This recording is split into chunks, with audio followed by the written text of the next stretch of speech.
श्रीमद् भागवत महापुराण दशम स्कंध अध्याय 40। अक्रूर जी के द्वारा भगवान श्री कृष्ण की स्तुति। अक्रूर जी बोले, प्रभो, आप प्रकृति आदि समस्त कारणों के परम कारण हैं। आप ही अविनाशी पुरुषोत्तम नारायण हैं तथा आपके ही नाभिकमल से ओम ब्रह्मा जी का आविर्भाव हुआ है, जिन्होंने इस चराचर जगत की सृष्टि की है। मैं आपके चरणों में नमस्कार करता हूँ। पृथ्वी, जल, अग्नि, वायु, आकाश, अहंकार, महत्त्व, प्रकृति, पुरुष, मन, इंद्रिय, संपूर्ण इंद्रियों के विषय और उनके अधिष्ठात्र देवता, यही सब चराचर जगत तथा उनके व्यवहार के कारण हैं और ये सब के सब आपके ही अंग स्वरूप हैं। प्रकृति और प्रकृति से उत्पन्न होने वाले समस्त पदार्थ इंद्रवृत्ति के द्वारा ग्रहण किए जाते हैं, इसलिए ये सब अनात्मा है। अनात्मा होने के कारण जड़ है और इसलिए आपका स्वरूप नहीं जान सकते, क्योंकि आप तो स्वयं आत्मा ही ठहरे। ब्रह्मा जी अवश्य ही आपके स्वरूप हैं, परंतु वे प्रकृति के गुण रजस से युक्त हैं, इसलिए वे भी आपकी प्रकृति का और उसके गुणों से परे का स्वरूप नहीं जानते। साधु योगी स्वयं अपने अंतःकरण में स्थित अंतर्यामी के रूप में, समस्त भूत भौतिक पदार्थों में व्याप्त परमात्मा के रूप में और सूर्य, चंद्र, अग्नि आदि देवमंडल में स्थित इष्ट देवता के रूप में तथा उनके साक्षी महापुरुष एवं नियंता ईश्वर के रूप में साक्षात आपकी ही उपासना करते हैं। बहुत से कर्मकांडी ब्राह्मण कर्ममार्ग का उपदेश करने वाली त्रिविद्या के द्वारा जो आपके इंद्र, अग्नि आदि अनेक देववाचक नाम, वज्रहस्त, सप्तर्षि आदि अनेक रूप बतलाती है। बड़े बड़े यज्ञ करते हैं और उनसे आपकी ही उपासना करते हैं। बहुत से ज्ञानी अपने समस्त कर्मों का संन्यास कर देते हैं और शांत भाव में स्थित हो जाते हैं। वे इस प्रकार ज्ञान यज्ञ के द्वारा ज्ञान स्वरूप आपकी ही आराधना करते हैं। और भी बहुत से संस्कार संपन्न अथवा शुद्धचित वैष्णवजन आपकी बतलाई हुई पांचरात्र आदि विधियों से तन्मय होकर आपके चतुर्व्यूह आदि अनेक और नारायण रूप एक स्वरूप की पूजा करते हैं। भगवान दूसरे लोग शिव जी के द्वारा बतलाए हुए मार्ग से, जिसके आचार्य भेद से अनेक अवान्तर भेद भी हैं, शिव स्वरूप आपकी ही पूजा करते हैं। स्वामिन जो लोग दूसरे देवताओं की भक्ति करते हैं और उन्हें आपसे भिन्न समझते हैं, वे सब भी वास्तव में आपकी ही आराधना करते हैं, क्योंकि आप ही समस्त देवताओं के रूप में हैं और सर्वेश्वर भी हैं। प्रभो, जैसे पर्वतों से सब और बहुत सी नदियां निकलती हैं और वर्षा के जल से भरकर घूमती घामती समुद्र में प्रवेश कर जाती हैं, वैसे ही सभी प्रकार के उपासना मार्ग घूम घाम कर देर सबेर आपके ही पास पहुंच जाते हैं।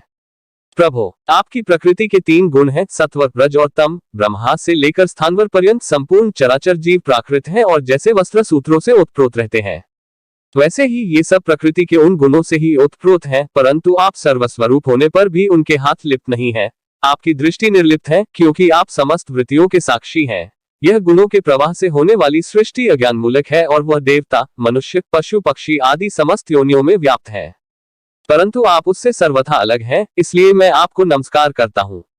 अग्नि आपका मुख है, पृथ्वी चरण है, सूर्य और चंद्रमा नेत्र है, आकाश नाभि है, दिशाएं कान है, स्वर्ग सिर है, देवेंद्रगण भुजाएं हैं, समुद्र कोख है और यह वायु ही आपकी प्राणशक्ति के रूप में उपासना के लिए कल्पित हुई है। वृक्ष और औषधियां रोम है, मेघ सिर के केश है, पर्वत आपके अस्थि समूह और नख है, दिन और रात पलकों का खोलना और मीचना है, प्रजापति जन्नेन्द्रिय है और वृष्टि ही आपका वीर्य है। अविनाशी भगवान, जैसे जल में बहुत से जलचर जीव और गोलक के फलों में नन्हे नन्हे कीट रहते हैं, उसी प्रकार उपासना के लिए स्वीकृत आपके मनों में पुरुष रूप में अनेक प्रकार के जीव जंतुओं से भरे हुए लोक और उनके लोकपाल कल्पित किए गए हैं। प्रभो, आप क्रीड़ा करने के लिए पृथ्वी पर जो जो रूप धारण करते हैं, वे सब अवतार लोगों के शोक मोह को धो बहा देते हैं और फिर सब लोग बड़े आनंद से आपके निर्मल यश का गान करते हैं। प्रभो, आपने वेदों, ऋषियों, औषधियों और सत्यव्रत आदि की रक्षा दीक्षा के लिए मत्स्य रूप धारण किया था और प्रलय के समुद्र में स्वच्छंद विहार किया था। आपके मत्स्य रूप को मैं नमस्कार करता हूँ। आपने ही मधु और कैटब नाम के असुरों का संहार करने के लिए हयग्रीव अवतार ग्रहण किया था, मैं आपके उस रूप को भी मैं नमस्कार करता हूँ।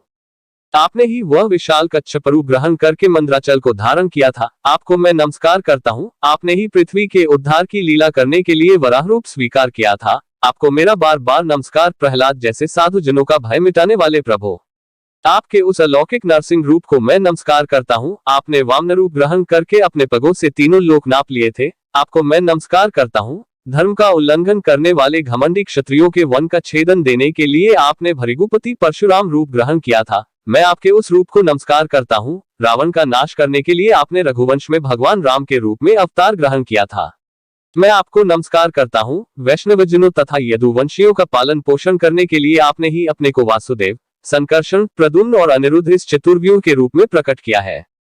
मैं आपको बार बार नमस्कार करता हूँ। दैत्य और दानवों को मोहित करने के लिए आप शुद्ध अहिंसा मार्ग के प्रवर्तक बुद्ध का रूप ग्रहण करेंगे। मैं आपको नमस्कार करता हूँ और पृथ्वी के क्षत्रिय जब मलेच्छ प्राय हो जाएंगे तब उनका नाश करने के लिए आप ही कल्कि के रूप में अवतीर्ण होंगे। मैं आपको नमस्कार करता हूँ। भगवान, ये सब के सब जीव आपकी माया से मोहित हो रहे हैं और इस मोह के कारण ही यह मैं हूँ और यह मेरा है, इस झूठे दुराग्रह में फंसकर कर्म के मार्गों में भटक रहे हैं मेरे स्वामी। इसी प्रकार मैं भी स्वप्न में दिखने वाले पदार्थों के समान झूठे देह, पत्नी, पुत्र और धन स्वजन आदि को सत्य समझकर उन्हीं के मोह में फंस रहा हूं और भटक रहा हूँ। मेरी मूर्खता तो देखिए प्रभो। मैंने अनित्य वस्तुओं को नित्य, अनात्मा को आत्मा और दैख को सुख समझ लिया। भला इस उल्टी बुद्धि की भी कोई सीमा है? इस प्रकार अज्ञानवश सांसारिक सुख दैख आदि द्वंद्वों में ही रम गया और यह बात बिल्कुल भूल गया कि आप ही हमारे सच्चे प्यारे हैं। जैसे कोई अनजान मनुष्य जल के लिए तालाब पर जाए और उसे उसी से पैदा हुए सिवार आदि घासों से ढका देखकर ऐसा समझ ले कि यहाँ जल नहीं है, तथा सूर्य की किरणों में झूठ मूठ प्रतीत होने वाले जल के लिए मृग तृष्णा की ओर दौड़ पड़े, वैसे ही मैं अपनी ही माया से छिपे रहने के कारण आपको छोड़कर विषयों में सुख की आशा से भटक रहा हूँ। मैं अविनाशी अक्षर वस्तु के ज्ञान से रहित हूँ, इसी से मेरे मन में अनेक वस्तुओं की कामना और उनके लिए कर्म करने के संकल्प उठते ही रहते हैं।